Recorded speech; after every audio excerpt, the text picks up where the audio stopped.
Is it going to be very monotone, boring copy? Or are we going to spruce it up with a bit of personality and the odd joke or something to make the reader feel a bit more relaxed?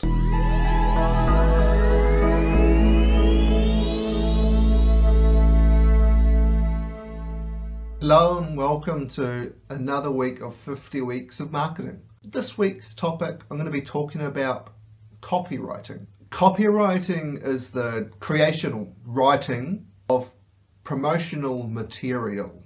The text itself is called copy. The process is called copywriting.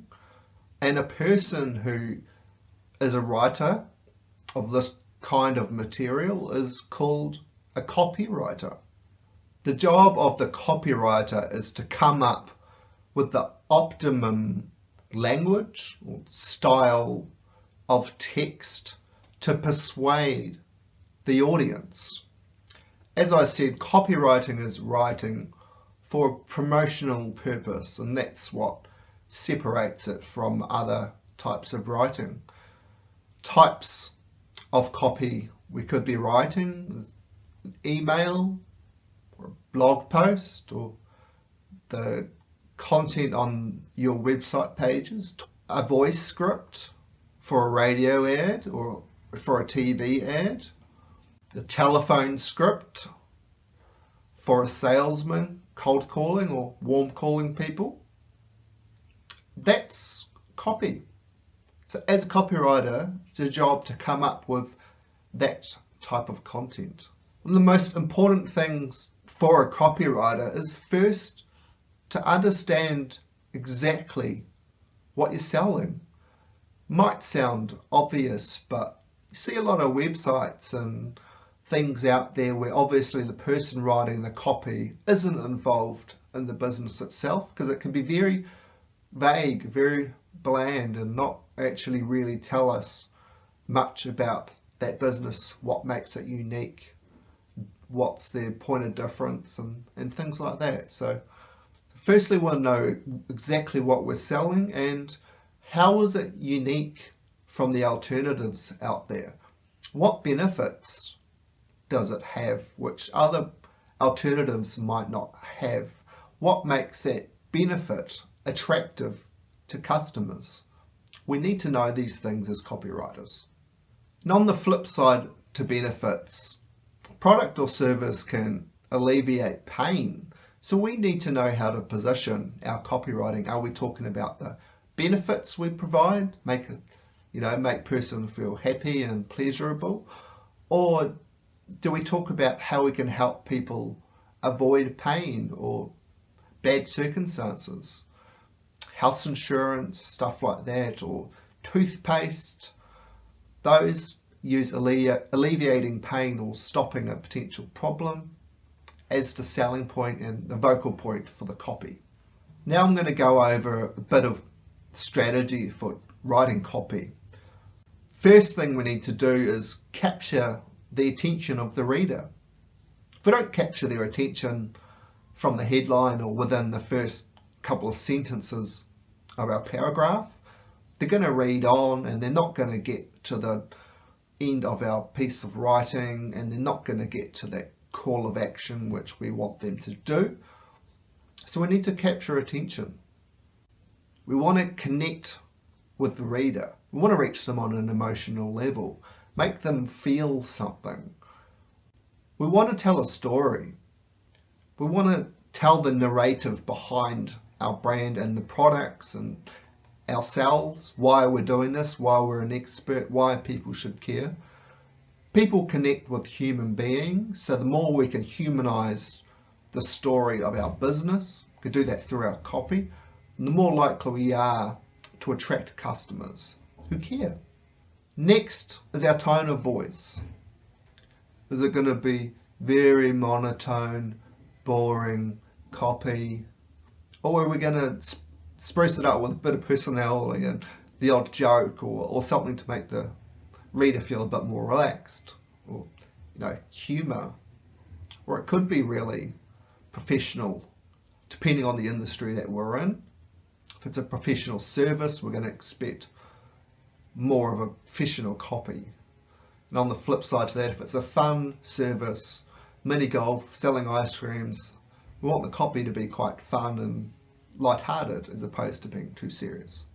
Next is the imagery. That's the look of the copy itself on the website or on a brochure, something like that, which has a visual component.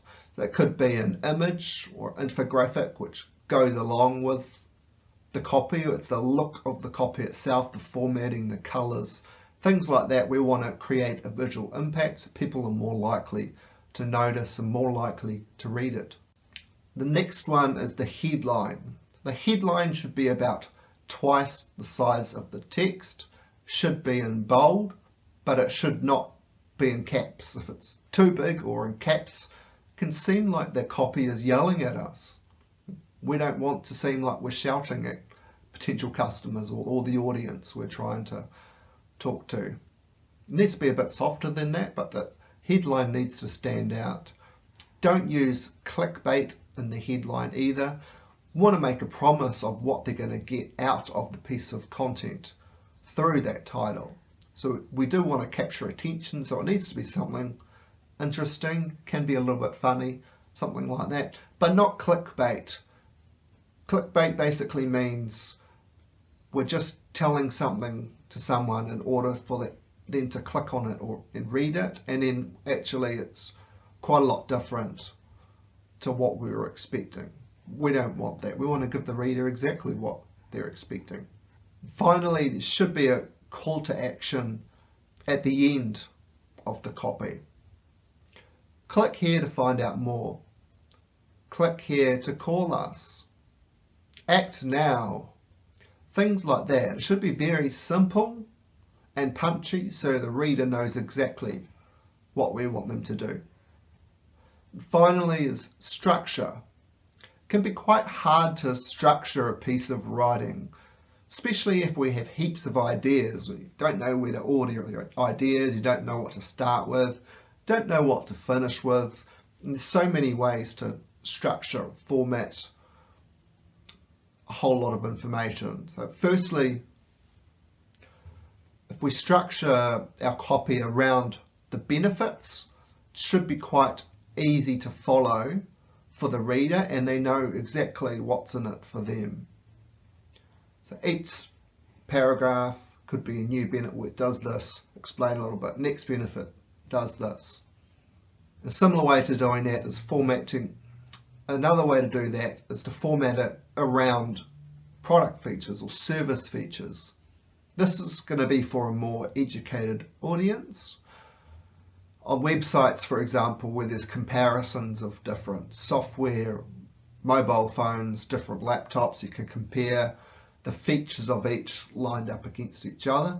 That could be a way for writing copy if it's a real technical topic and the readers or your audience is going to be quite educated and wants to know these specific features. That's another way to format your writing. First feature, second feature, set it out like that and you can't really go wrong. Next way to structure the piece of copy could be first by talking about a common problem that people have or the problem which your product or service provides a solution to. Start with that problem, go to read, oh yes, that's me. Bam, all of a sudden, here's the solution from the brand, and get people a bit excited maybe about how you provide them a solution and hopefully hook them in with your call to action. That's a really good way to format your writing because then people aren't left wondering how you benefit them. Finally, we can use a numbered list. It's common with blogs. 10 ways to improve your day. 15 ways to write a piece of copy. That could be a document, so then each point is numbered on a new paragraph. And if there's heaps of information you're finding it hard to create a structure for, simply adding a number to each new point and then focusing that around a sort of broad theme, that could be a good way of structuring your writing. And that's it for this week's topic on copywriting. Hope you enjoyed the content. See you next week. Thanks.